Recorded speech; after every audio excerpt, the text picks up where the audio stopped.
Missed an episode of your favorite podcast? Choose from over a decade of content in our archives, not just the latest episode. All free at GCNlive.com. This is your call to action. Get prepared, America. Economy, survival, energy, disasters. This is USAPrepares.com. Informative radio, educational radio. Interact now by emailing instructor@USAPrepares.com or text at 434-390-7953. Class, please take your seats. Now, your instructor, Vincent Finelli. Everyone all set, cocked, locked, blissed? Dr. Shealy, are you blissed? Yes. That's great to hear your voice, Dr. Shealy. John is engineering the broadcast with us today in Minnesota at Genesis Communications Network. Dr. Shealy's with us live in Springfield, Missouri. I'm Vincent Finelli, live in the Ozark Mountains at the farm. And Dr. Shealy, I had a question for you. What's new in the world of Dr. Norm Shealy? Well, the main thing is our ongoing research on the effect of PEMF on addiction, narcotic addiction. I mean, that to me is at the top of my list because in another 2 weeks, we're going to really go public with our results. Well, can I share with you an experience that I had with the PEMF? Of course. Is that okay with you? Okay. Of course. All right. So we have a dear friend, and he's an instructor, and he and his wife are in the medical profession. And so we were invited to go visit them at their farm on Friday night. And they said, we want you to see this movie with us. So just husband and wife and me and Mrs. Finelli, just the four of us at their farm. And we were just going to watch, the flat screen, and we were going to watch a DVD. And I said, I had this experience with the pulse electromagnetic frequency device that Dr. Norm Shealy and Lou Cassidy created, and they said they have one too. And I said, well, here's what it does to me, or for me. I said that when I was watching a video, and it brought the colors out more vividly, the sound was more clear, I was more focused. And so I said, I'll tell you what, if it's okay with you, I'd like to bring it, and while we're watching this movie, let's try it and see if it does the same thing for you. So they said they had one, and they have one with 2 coils. I have one with 1 coil, and there's a question I have to ask about that. So we're sitting there, and we have 3 coils, and Mrs. Finelli and I are sharing one, and he and his my friend and his wife were sharing. They had the other PEMF device that comes from Dr. Shealy. And we're sitting there watching this, kind of looking a little strange with this on our heads, but we're watching it, and to me, it still made the focus clearer, the audio clearer, and I guess the question I have for you, but it wasn't as strong as at our house.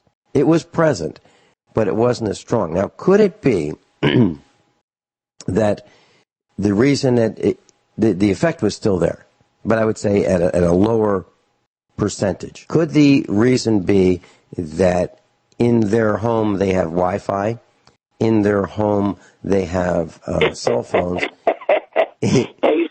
Well, anything is possible, and obviously that's one of them. And it's also possible that there is that idea of experimenting, if you will. You're more aware of the fact that you're testing it than you were at home. Well, no, for me at home, I was perfectly aware I was testing it because I put it on my head and I go, wow, this TV just got sharper, brighter, more vibrant. Yeah. And then I would take it off and, a few seconds later it'd be back to, I would say a little more fuzzy. Okay? Now, did the other couple notice anything? I believe they did. But not to the dramatic extent that I did. Right. at our home. But I'm thinking, and here's what I'm thinking. You don't have Wi-Fi. So, right. Well, that's one thing. We don't have Wi-Fi.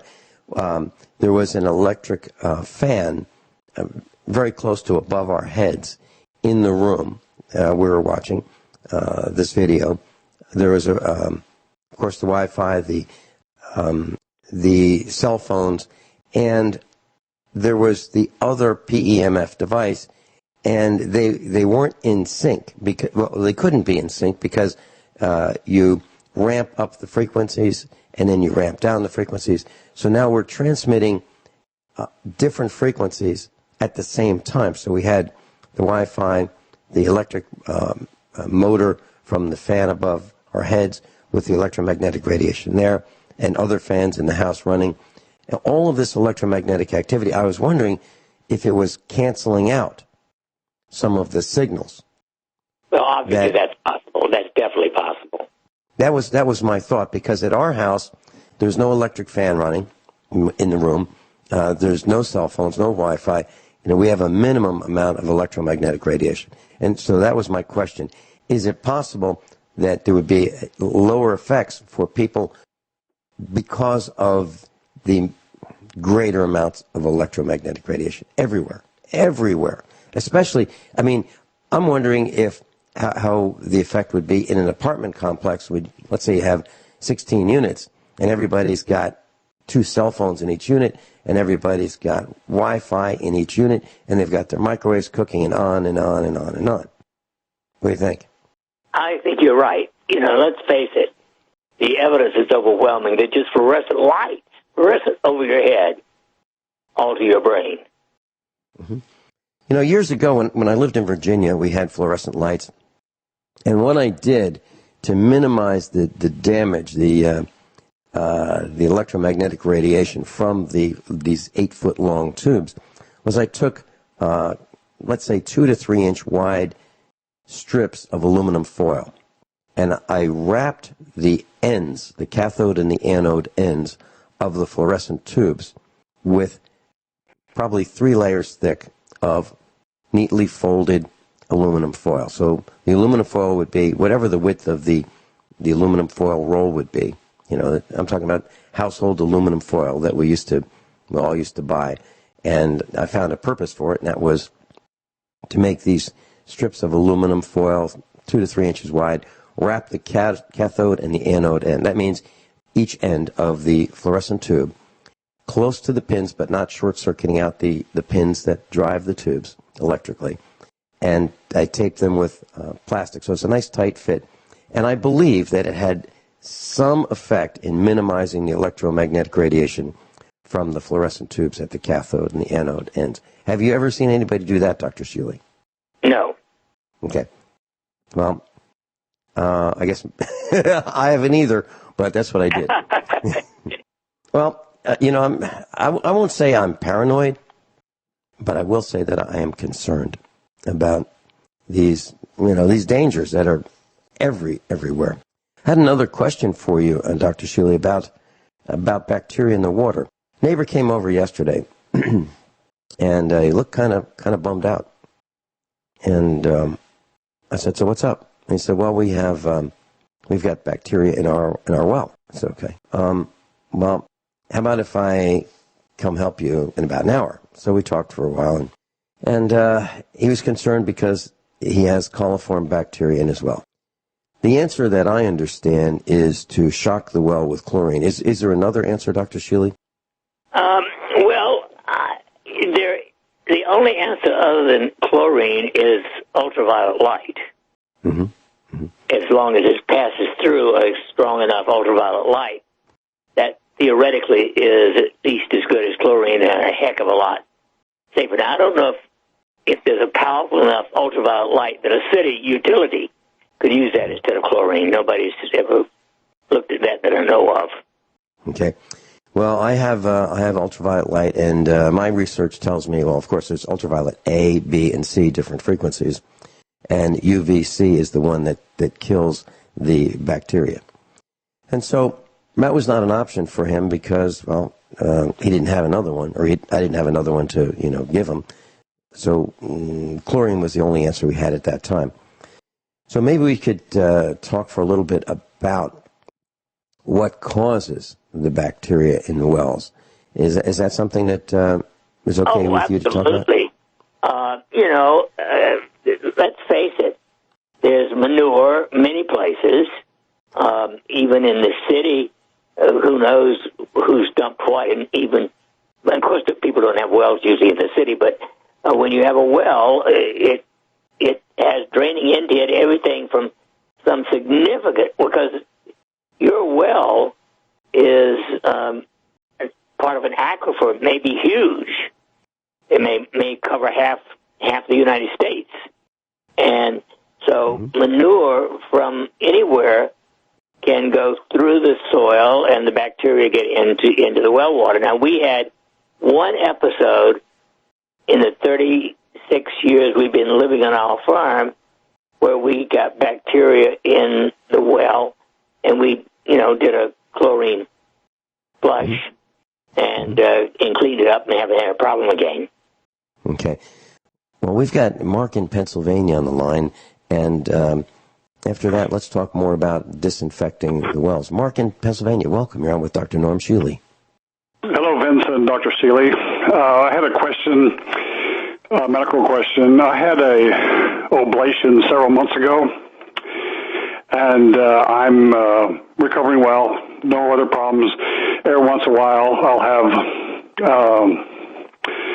vibrations or whatever in the solar plexus area, stuff like that, but got the heart settled. My question is there any other protocols that I should do? Currently, I'm on the youth formula.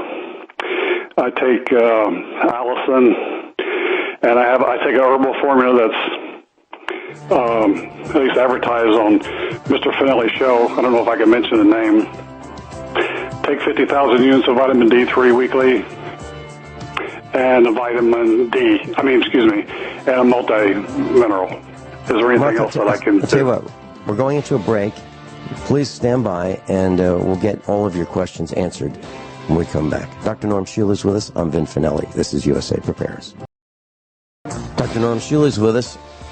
Mark in Pennsylvania is with us. He's got some questions for Dr. Shealy. Mark, please continue. Yes, sir. I do take your magnesium oil twice a day, the vitamin D, once a week, the youth formula every day, a multi-mineral every day, and they have me on a couple of medications, a blood thinner, and a very low dose of blood pressure medicine, which I'm trying to get off of. And I just want to know if you had any other recommendations. And what is it you most want to add or take care of? Well, I do have some. I don't really know. I don't know what it is. I do get dizzy occasionally, but that could be from the blood pressure because I've never really taken it before and getting used to it. Basically, I just want to, strengthen the heart and the immune system and, quality of life. Okay. Well, my number one favorite for hypertension is Nitro Extreme.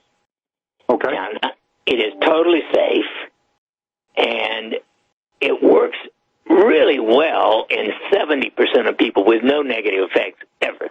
And you take just what I call one squirt. It's about a fourth or less of the dropper twice a day, and it gives you energy and it lowers blood pressure. Now, 30% of people, it still gives you some energy, but it doesn't lower blood pressure for some reason. When that happens, then I add my own essential multivitamin mineral to be sure you're getting at least 50 milligrams of B-complex, and taurine, the amino acid L-taurine, up to 6,000 milligrams a day, and you're already taking the youth formula. And then the other thing for the immune system, in addition, is you can't take vitamin K because you're on a blood thinner. But the other. Well, they told me the one that I was on that I could. Oh, I don't know, can I mention it? Yes, of course. It's Eliquis. They said there's no interaction with vitamin K with Eliquis. So. Well, for people who really have a weak immune system, I recommend 15 milligrams a day instead of 100 micrograms. But the other thing that can help your immune system is astaxanthin, Astaxanthin, 20 to 30 milligrams a day. And okay, finally, go ahead, sir, I'm sorry.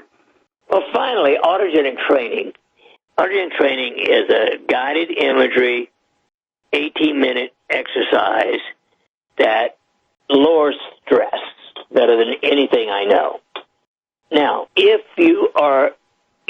those don't work, then to me, the probability is your DHEA is low. 90% of people by age 50 have a lower than healthy level of dehydroepiandrosterone. Now, you're taking some of the things that help raise that, the magnesium lotion and the youth formula. The other two are natural progesterone cream and Fire Bliss. Now, if you take those two plus the youth formula and the magnesium lotion, it will raise DHEA, which is the anti-stress hormone, an average of 250%. And what was that again, sir? I got the, what was the cream again? Is that on your website? Yeah, natural progesterone cream called EUGESTERONE. That progesterone. That even men do well with natural progesterone to help raise DHEA. Now, you don't need as much as a woman needs. 1 pump a day is adequate instead of 2 pumps a day on the skin. But getting your DHEA up to the healthiest level is the best thing in the world. All right, sir. What would be a good level for DHEA if I had it measured? Or can you if you get it measured at a good lab, and the only good lab is in Capistrano, California, Nichols, Nichols, the range is supposedly 180 to 900 to 1,250 nanograms, but the healthy range is 750 to 950 nanograms. And so if it's below 750, you're not ideal. Well, I hear the music, and I thank you very much. You do have a great show, and keep up the good work. Mark, don't go away. Would you mind holding through the break? I've got a couple comments I'd like to share with you. Can you do that? Sure, yeah, no problem. Yeah. All right. We'll be right back. Plus, if you'd like to call in, 866-582-9933, 866-582-9933. Mark in Pennsylvania is with us right now. David in Illinois, you're next. Mark, I had a comment, and I wanted to share with you, and I wanted to get Dr. Shealy's opinion as well. I found, for me, that getting off sugar, getting off candy. Now, where did I get this idea from? You know where it came from, Dr. Shealy, right? Well, sugar is poison. Well, Dr. Shealy has encouraged me through this broadcast many, many, many times to get off sugar. And I found that by getting off sugar and increasing my water intake, so that means no sugar in tea, no soda, no candy, and then reading the labels and getting off sugar, my blood pressure went down, Dr. Shealy. Is that common, or is that an anomaly? Absolutely common. Mm-hmm. Everything in your body is improved by not eating sugar. Okay. So I wanted Mark to hear that. Yeah, I don't really eat sugar, and we very, very low carbs. I guess the only carbs we really eat is homemade sourdough bread that's fermented for a couple of days. But I guess, Dr. Shealy, I looked on your website real quick, and I didn't see that cream. Is it the Atom you're talking about? Well, Atom. If you're under 50, I use Atoms. If you're over 50, I recommend the EU gesterone. Yeah, is that a tablet? Because I didn't see it. But. No, well, last time I looked, it was on there. EU, we've carried it for many years. EUGESTERONE. Now, keep listening. After the next caller, if we have time, I want to introduce a new product called Epitalon. It is a pineal hormone, and I've also got some thoughts about it for overall vitality. Can I ask another quick question? Can you take Air Bliss and Fire Bliss at the same time? Oh, absolutely. Well, one after the other. Yes. But you put it on at the same time? Immediately, yes. I've done this for over 7 years. Okay, Mark, I have a comment that it's in concert with what you just asked. Dr. Shealy did a study, and the Finelli family was part of the study with all of the Bliss oils. Dr. Shealy, can you share with us what that study was? Because I have a feeling Mark is interested in that. Well, we measured telomeres, the tips of DNA, which are the major monitor of how long and how healthy you're going to live. Ordinarily, if you are an average American, your telomeres shrink an average of 1% every year if you have fairly good health habits. But we found using actually fire, earth, and crystal. We tried all 5 at once also, but the fire, earth, and crystal do just as well. Using those every day, it allows your telomeres to regrow 3.5% every year instead of shrinking 1%. And that, of course, is the single overall greatest monitor of your vitality. Okay. Hey, Dr. Shealy, just real quick, I could not find that EU on your website, but you do have a product called Biotech DHA, 25 milligrams. Don't take it. That's not good. I put it there for people who are on prednisone and cortisone, but never for normal people. Now, look, I can't figure why it's not there, but if you want to call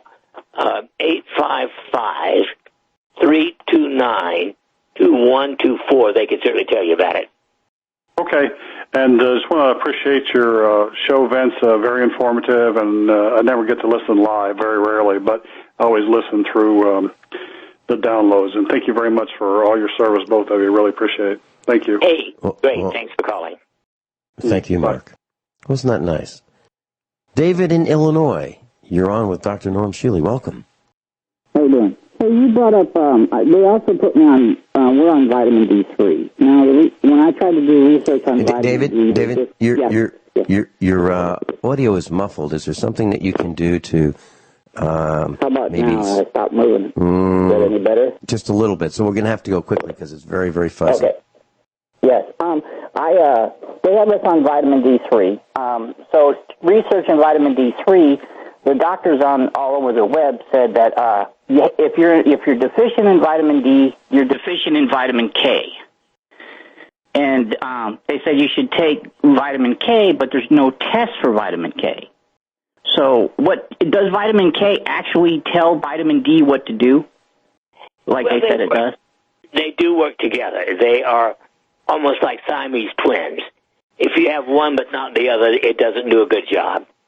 So for a normal person who doesn't have any health problems, 100 micrograms of K2 is adequate. But for a person who has any problems, I recommend 15 milligrams. Okay. Now, where can you get vitamin K? Because when I asked the pharmacist about vitamin K, they told me that there's no way to get vitamin K except for a prescription. No, it's available on our website, Shealy Wellness. Okay. But can I, real quick, that guy that's on blood pressure medicine, he needs to be careful if they just put him on that stuff. They put me on that stuff. I wound up in the hospital. And so you got to be careful. Antihypertensive drugs, if you give up to 3 of them, adequately controls the blood pressure in 45% of people. In 100% of men, it causes erectile dysfunction.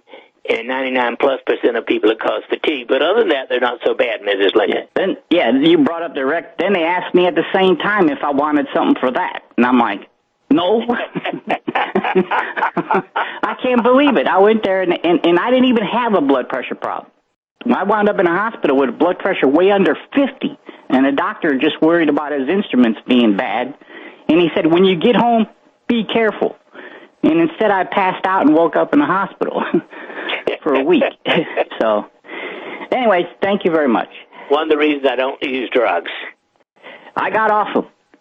Good. Farther than you're done. Yep. Thank you very much. Thank you, David. Bye. Okay. That was David in Illinois. Dr. Shealy, one of the things that I was hoping to get a chance to talk with you about today was, and this is going to sound like a commercial, but it's not. It's not. It's an endorsement class. So as a preparedness-minded person, I don't I don't buy one of anything. Okay, so I had lots of multivitamins in storage. Well, I switched to Dr. Shealy's Essentials, and I want to tell you that they're not the same.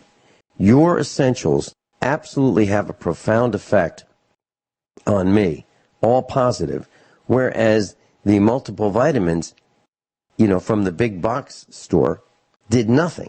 Can you explain that, Dr. Shealy? Most of the time, the multivitamins that are most commonly available are the so-called recommended daily allowance or minimum daily requirement. And that was set, like 70 years ago, before all the toxicity in our atmosphere. So the so-called minimum daily requirement, is 1 to 2.5 milligrams of the basic Bs, whereas I believe you need a minimum 25 and up to 100 is safe, but a minimum 25 to 50 milligrams a day, and that's the foundation in Dr. Shealy's Essentials. Okay, so one way that I can measure this is that with Dr. Shealy's Essentials, and we're talking, what is Dr. Shealy's Essentials class? It's a vitamin mineral supplement. It comes in a bottle, and you can order it online at normshealy.com. The acid test for me is my urine did not change color with the multivitamins from the big box store. It goes to a much deeper yellow with yours as a result of the increase in vitamin B. Is that correct? Well, it's actually the B complex, yes. And the fact that the other multiples don't turn your urine yellow means they're in that low, barely alive amount. Mm-hmm. So for those who have not experienced this, would you say it's showing you that it's working when your urine turns this brighter yellow? Now, I'm not talking about a highlighter color yellow, but close. It's a strong yellow, and that to me is normal. I've been on this kind of vitamin all my life. My mother was as much of a vitamin freak as I am, and so even when I was in college, she kept me on a strong multivitamin. Mm-hmm. Mm-hmm. And I've been on multivitamins all my life as well. Dr. Shealy, you had mentioned a pineal hormone that you wanted to share with us. Yes. Over the last several months, I've been looking into something called epitalone, E-P-I-T-A-L-O-N. That is the available form of epithalone, E-P-I-T-H-A-L-O-N, which is the primary pineal hormone. Now, we all know that thanks to our stupid city putting fluoride into the water, the pineal gland tends to get calcified in most people. And once it's calcified, it ain't doing nothing. It's just sitting there. The pineal is truly the master gland. It is the one that controls everything, including the pituitary. Well, apitalon was discovered by a Russian back in the 90s, and there's a great deal of experience on it. And interestingly, the FDA has not approved it for use, but they've said it's okay. You can give it to yourself, but you can't prescribe it. They don't. They said it's a research tool. Well, I've done scores of research on this, and it does help to rejuvenate the body. And I haven't personally done the work on telomere regeneration, but there is evidence of that in the literature. So recently, I'll continue afterwards. Okay, we're going into a break, and we got a few seconds left. And if you'd like to get in touch with Dr. Norman Shealy, normshealy.com, NORMSHEALY.com. Dr. Shealy is a medical doctor, surgeon of the year, neurosurgeon, author, radio broadcaster. Dr. Norm Shealy's with us, and we're talking about a pineal hormone. Dr. Shealy, please continue. This is fascinating. Well, the evidence is quite strong that it does do all kinds of general reusing, if you will, including telomere regrowth. Now, interestingly, it can be taken in the nose, in the mouth, or by injection. Now, the interesting is that it's 10 times more effective to take it by sub-Q once a month. And it does cost about $100 a month to take it, but you can give it to yourself. And if you take, for instance, using the 3 Bliss oils, that's about $1,000 a year if you use those 3 every month. And so it's another way of possibly getting rejuvenation. And I did do a recent study on 3 men who had extremely low DHEA levels, and 2 out of 3 had a very nice increase. Whether the other one would get it if he took it longer, I don't know, but we do know that taking it once a month in 2 out of 3 people at least seems to increase DHEA. So in addition to its telomere rejuvenation, I look at all the possible ways that might improve general overall health and longevity because, well, nothing else to me is very important. Health is number one. Longevity is secondary to that. And Dr. Shealy, I was thinking, when someone is not feeling well, someone's ill, aches, pains, even a toothache, I don't think you can be innovative. I don't think you can invent things. I don't think you can be as productive as when you're healthy. I really believe that. Do you think that's true? Well, of course. Interestingly, I have a telephone consultation with a man in Toronto, and I just got a note from him, and he said, I have finally decided that my chronic fatigue is all emotional. And of course, most stress is emotional. It's your attitude towards something. Now, my attitude is if I can change it, I'm willing to put effort into it. If I cannot change it, no matter how bad it is, I detach. Because I'm not going to make myself ill over somebody else's crud. Really good point. And, there's a kind of a divergence of opinion here at the Finelli Family Farm. My family thinks that there's no way I can affect change with the electric cooperative. I think I can. So I'm willing to try it. But at some point, if I'm not successful, I'm going to say, you know what, I can't do it. And there's no sense in banging my head against the wall because I can't fix it. But if I can, and, I'm going to give it another run. I might even give it another run after that. But you're absolutely right. But I'm not going to make myself sick over, a bunch of bozos that don't get it. And I'm talking about... No, you're going to do it for fun. Yeah, actually, yeah, it's a challenge. And that's another thing, Dr. Shealy, the more difficult the challenge, the more I like it. And I have a feeling it's the same way with you. Well, I think in general, people who are creative don't think of it as a challenge. They think of it as a fun experience. Hey, I think I can do that. Wow, what fun. Let's do it. Over the weekend, I was helping one of our instructors with his mower. He's got a 10-foot mower, and it's really heavy. It's probably darn close to 2,000 pounds. It's really, really heavy. And we were changing the drive couplings on it, and that was the first time that he used an impact wrench driven by a compressor. And it's the first time that he got a chance to try some of these tools. And he said, "This is really fun." And yeah, it was. Now we were sweating profusely in the sun. I mean, we were dripping wet. And most people would say, "Those guys are crazy trying to do this. It looks like work." But it was fun. And you're absolutely right. If he was sweating, he was detoxing. There you go. Yeah, we were really detoxing. Dr. Shealy and I will be right back. I'd love to talk about diatomaceous earth and that study we did a few years ago when we come back. Dr. Norm Shealy's with us. I'm Vin Finelli. This is USA Prepares. Please don't touch that dial. Class Dr. Norman Shealy's with us, medical doctor. And a few years ago, we did a study with diatomaceous earth, and we provided diatomaceous earth from earthworkshealth.com.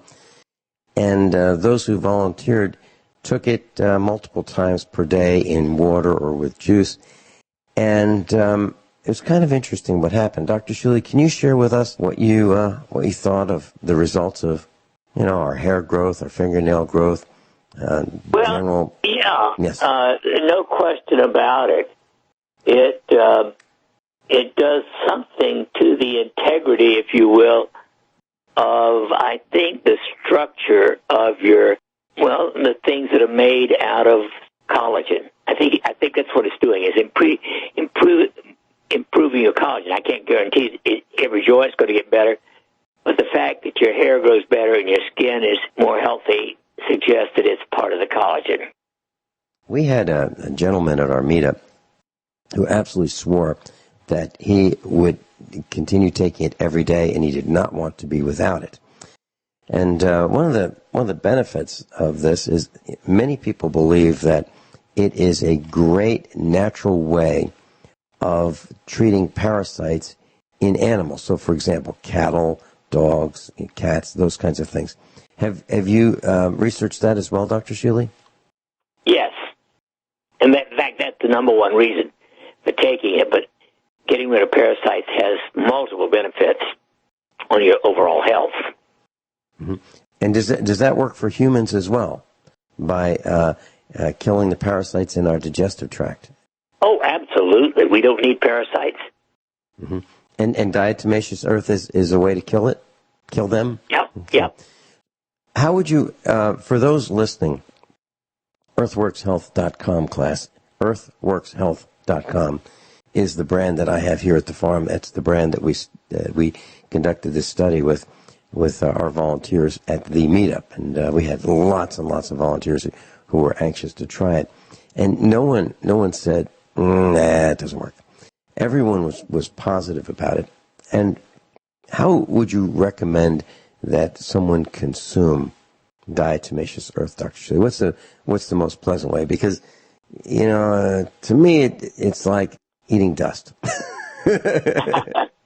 Well, to me, you just take a teaspoon and stir it up well in a glass of water and drink it. That's what I do. You could add it to a slush of some kind, I suppose, but the easiest way is just put it in water and drink it. Mm-hmm. Is it available on normshealy.com?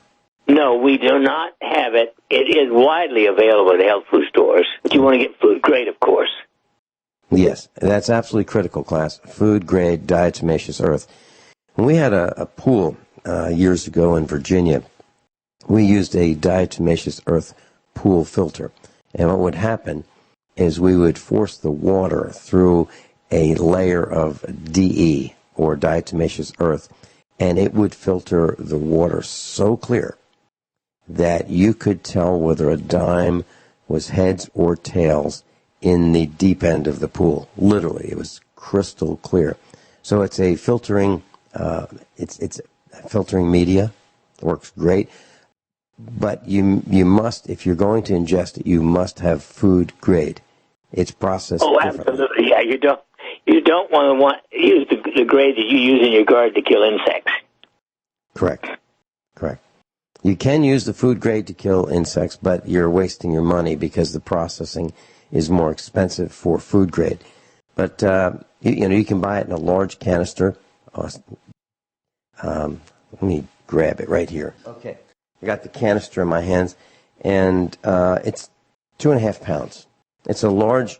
If you've seen those big mayonnaise jars that restaurants might have, well, it's that size, 2.5 pounds. Earthworkshealth.com if you're interested. So that was the diatomaceous earth study. Fingernails grew like crazy, nails grew like crazy, skin seemed to be better, overall health seemed to improve. So that's it in a nutshell. Dr. Shealy, we're talking about water wells and contamination from water wells. Well, if you have flooding in your area, that's a serious problem, because what can happen is all of the things that people have in their garages, like their lawnmowers, the lawnmower lubricants, the engine oil gets contaminated with the water that floods into the garages. And then there's insecticides, 7 and rose dust and whatever else might be there, Roundup, other chemicals get mixed in with the water, and then the water drains down. Where? Well, down ultimately to the ocean, but it goes into the ground, contaminates the ground, and a well casing is a pipe that sticks up out of the ground, and there's a seal around the well casing and the ground. However, sometimes that well casing can fail. And here's an example. So there was a neighborhood, and in this neighborhood, the houses had their own individual wells. And a guy just uphill decided to plant an orchard. And he sprayed his orchard for years. Then all of a sudden, the wells were contaminated downhill, very close to this orchard. And that's because of the runoff from the insecticide that was sprayed on the orchard. It landed on the ground, and it would rain, and the rain would run downhill to the wells of the neighborhood, contaminating the wells. So can it happen? Yes. Here's another example. So you have this well pipe sticking a foot out of the ground, or maybe 18 inches, sometimes 2 feet out of the ground. You've seen them. They're either metal or white. They're white plastic, and they have a well cap on them. Sometimes the cap is blue, sometimes it's gray. But you've seen these well pipes coming out of the ground. Well, let's say you live near a road that has truck traffic, and there's a little pothole, and the trucks go over the pothole, thump, thump, thump, thump, thump, thump. And all day long, trucks are hitting these potholes, causing a vibration in the ground to separate the ground from the well pipe. Just small, tiny separation. Then it rains. Then the water goes down the well pipe and contaminates your well. It's as simple as that. If you live next to a railroad track, wow, there's a lot of thumping that goes on railroads, right? So that's a concern. So you need to pay attention to your well. And why am I saying this? Well, our neighbor had a problem with his well. He had coliform in it. So Dr. Shealy, can you tell us what coliform is? Coliform? It is, what comes out of your colon. E. coli is the dominant bacteria in the stool. And so it's perfectly healthy as long as it's in your colon, but you don't want it anywhere else. Okay.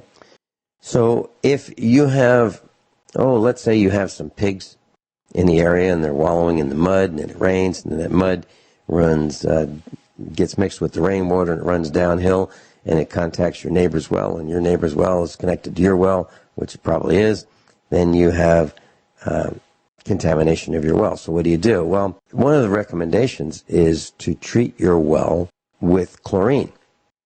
And there's varying opinions as to how much chlorine. Our neighbor read that you put 3 gallons of chlorine in the well. Wow.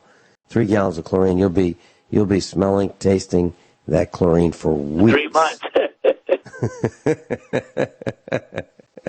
Yeah, and so will we if we live close to them. So we said, well, wait a minute. So a gallon is a lot. And what you do, class, is you get, you can rinse your well, take a good, clean garden hose, one that hasn't been used for siphoning sewage, or, one that is pretty clean, darn clean.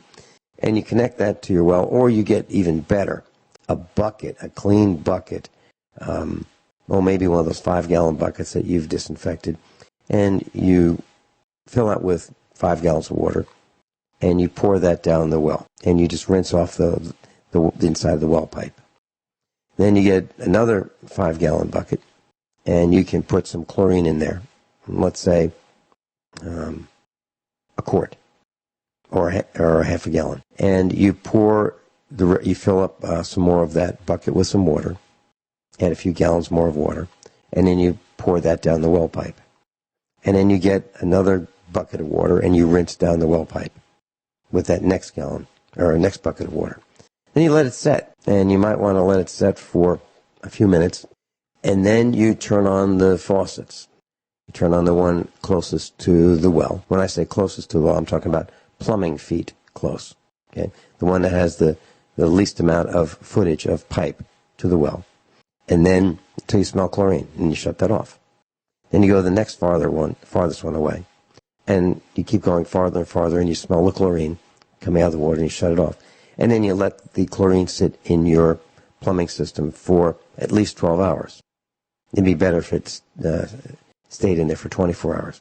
Then the next day, you operate the pump by turning on all the faucets and beginning with those outside, and you flush out the water until there's no chlorine odor, because you don't want to drink this. It's toxic to your body.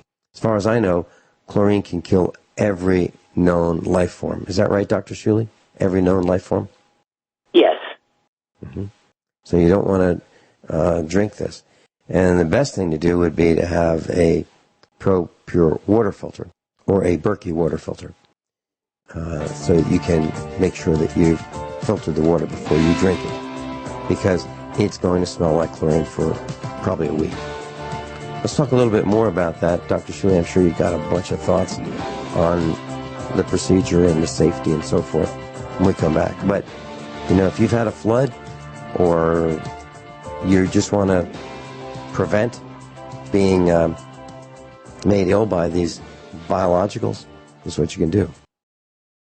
So we're talking about contamination in your pipes as well. So even if you don't have a well, you may want to decontaminate your plumbing system. And that's something that we did here at the farm last night. Dr. Shealy, what are your thoughts about this topic? Well, the number one need in the world is air, and number two is water. Mm-hmm. Yeah. I mean, you can live. Most people are going to die within 3 minutes with no oxygen, and most people are going to die within 2 weeks, roughly, with no water, depending on how hot it is. So, much more important than food and sleep and movement and everything else is air and water, and they need to be clean. Mm-hmm. Well, let me share with the class what we did last night. I decided that I would take some precautionary measures and change the whole house water filter. So, class, we have this canister. It's a clear plastic canister, and it has a cylindrical type water filter element, and we change that once a month. And I decided that I was going to change that, and the housing that we have that I was using is decades old, and it got stuck, and my son and I were working on it and trying to unscrew this housing with some leverage. We were able to break part of our plastic plumbing, and it was about an hour before the big box stores closed, and we've got plenty of plastic fittings, but what I did not have was enough ball valves. And a ball valve is a high-flow plastic valve that you can shut off water, but it turns 90 degrees, so it lets a lot of water through compared to the kind of valves that you turn and turn and turn with washers. They don't flow as much water. So I didn't have the parts I needed to fix this problem. And this is a story about what do you do in an emergency and how do you make things work, as well as how do you protect yourselves from bacteria in your plumbing. So ultimately, my son and I had a spare water filter, and we needed to do some plumbing work, and we had to cut some pipes, and we made it work. But we added a new water filter into the household plumbing, the drinking water plumbing, and the water that goes into the hot water heater. So the filter is before everything. Water comes out of the well tank, goes into the water filter, and all the water is filtered, hot and cold water, the water before it goes into the hot water heater. Well, because it was a new water filter, I wanted to add some chlorine and disinfect that filter, that new filter housing, and we opened up the plumbing, and I wanted to make sure that we killed the bacteria that we introduced through the adding of plumbing. So we put about an ounce of chlorine, unscented, regular, plain old chlorine bleach into the water filter housing, and then slowly added the water from the well into it, and then slowly let that water travel throughout all of our plumbing until we smelled chlorine coming out of each faucet, hot and cold, and showers, and toilets, and kitchen sink, and, vanities, all of that. So we let the water stand in the pipes overnight. And then this morning, we flushed it out. That was the method that we used. Dr. Shealy, is that in concert with the practice that you would employ? Do you have a better way? What are your thoughts? Sounds like perfectly prepared. Well, and so, class, you probably want to have some chlorine bleach. Although it's deadly, it's toxic, you want to keep that canister out of the sun so the canister stays flexible and doesn't crack on you. But and keep the cap on tightly and keep it at a constant temperature. So you may want to have some chlorine around in case you have to do what we did. And I think it's important, that's my opinion, to treat at least once a year your well, just in case, because you never know when your neighbor is going to contaminate the water supply that you're drinking. And I got to tell you, if you want to see what it's like, try not using water for a half a day. Just try it. Well, Dr. Shealy and I'll be right back.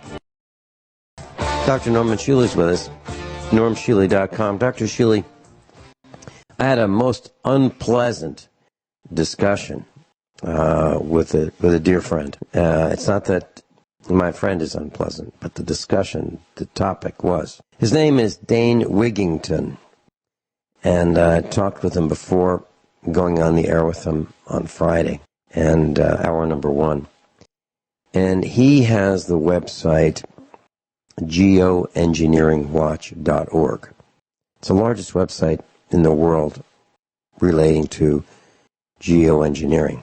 And he said something on the air and off the air about, we don't have much time left, Dr. Shealy.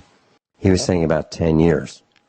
Well, there's an MIT study I was reading about this morning, and it says that 2040 is end of life 2040, because of all the things that we are doing to our environment. And both Dane Wigington said, he said by the end of this year we should be seeing some even more dramatic changes in our environment. And the MIT study said by 2020. Well, it's pretty close. It's very close. It's just a year later. And if you look at what's happening around, you will see these massive wildfires. Fires that are hotter than ever. Fires that are harder to control than ever. Then we see the scorching heat from the sun.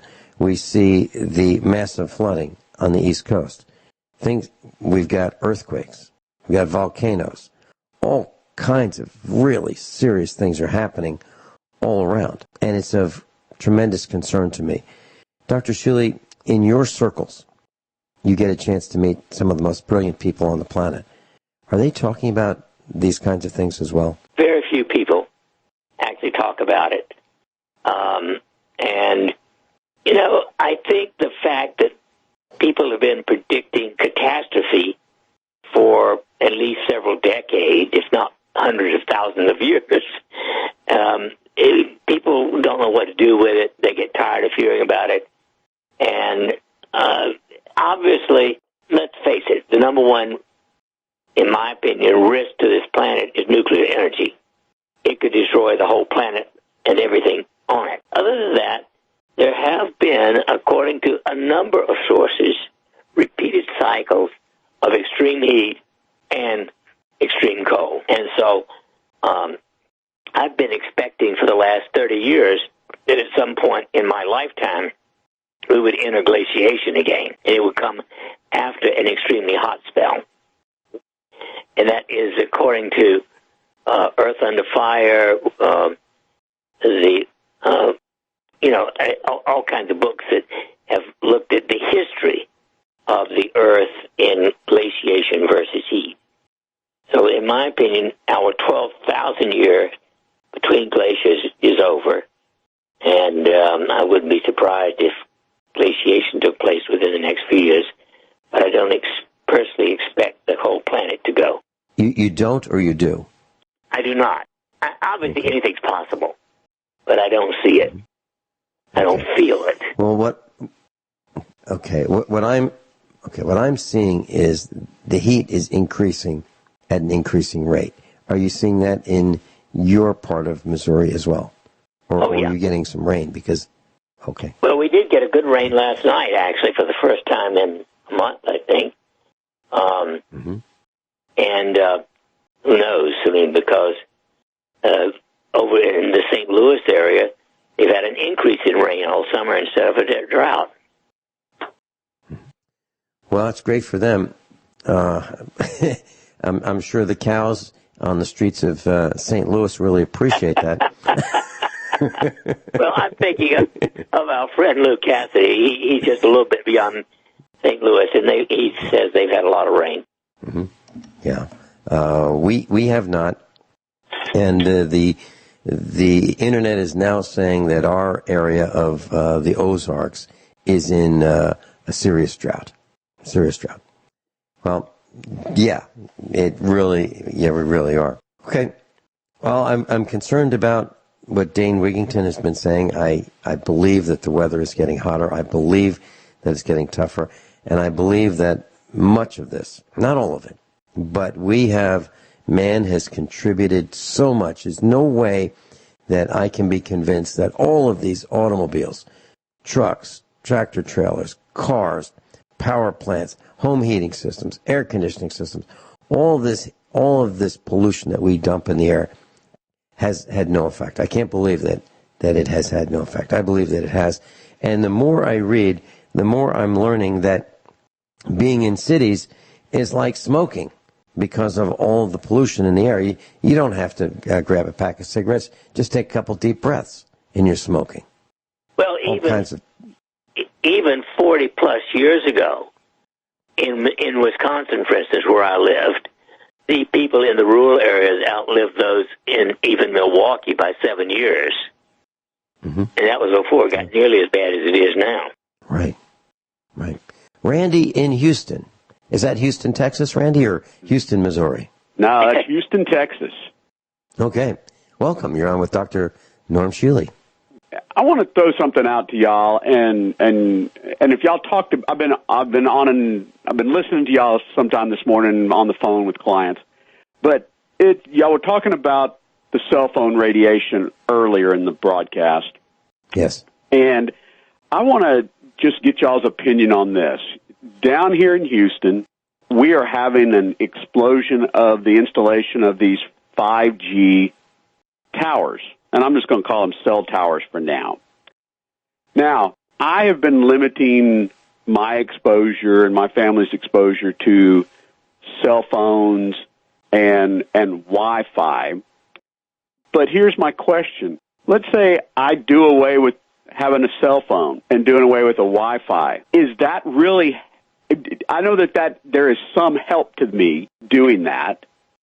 But is that really any help with all these cell towers and all these 5G cell towers being installed all over the city? And I'm talking. I know that these state and federal laws have been written so that they can install these cell towers right on the edge of the street. Different carriers. There's not like, well, hey, we can't have a carrier. They have to be so many feet apart. I mean, they are like 20 feet apart on these side streets off of major thoroughfares, as well as on the major thoroughfares. What those towers by themselves are dangerous to us, aren't they? Yes. In one word, they're not good for anybody. I consider cell phones dangerous both electrically but also socially. That's a totally different thing, but they're not good for your brain. Randy, I've got a couple comments about this. So over the weekend, you know that I don't have a cell phone. Yes. Right? You've probably heard me say that. And there are people who, when they get their cell phones, say, wow, have no idea how I ever lived without this thing. My response is, I had one, and I don't understand how I lived with it. All right, so I don't get interrupted by interrupting interruptions. I don't get that. I don't have that because I don't have calls coming on top of calls on top of calls because people are in their cars and they're bored and they decide they're bored so they want to call me. I don't have a... so I'm not on tap. As Dr. Shealy so very aptly put it, I'm not on tap 24/7 and neither is he.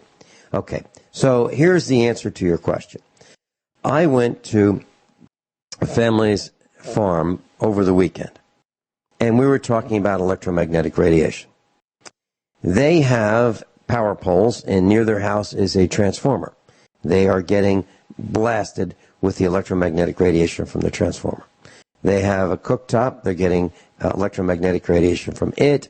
They do not have a microwave oven, but they do have cell phones, and they do have electric appliances, which have computers. And if you take a tri-field meter, you'll be able to read the electromagnetic radiation from all of these devices. So there's the sum of all these devices.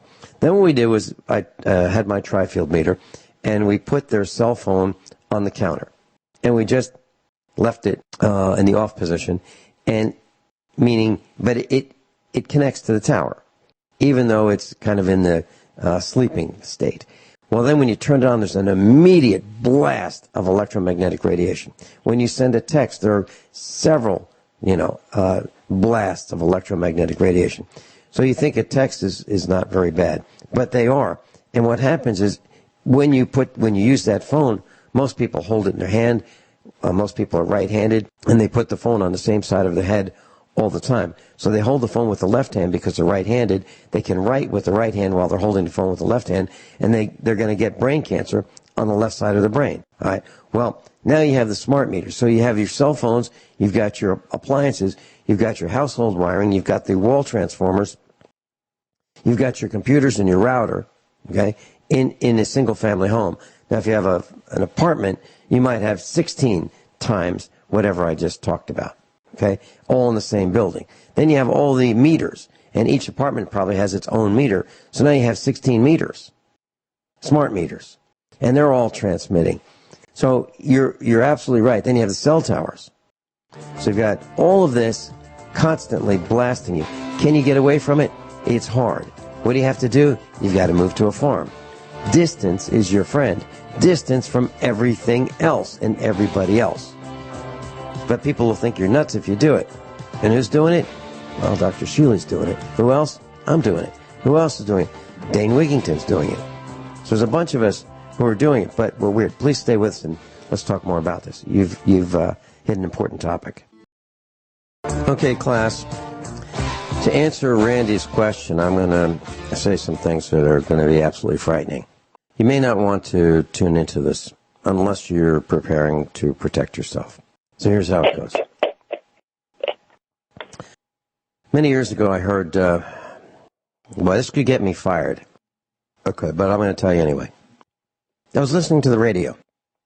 I'm being very serious about getting fired about this, because this could happen.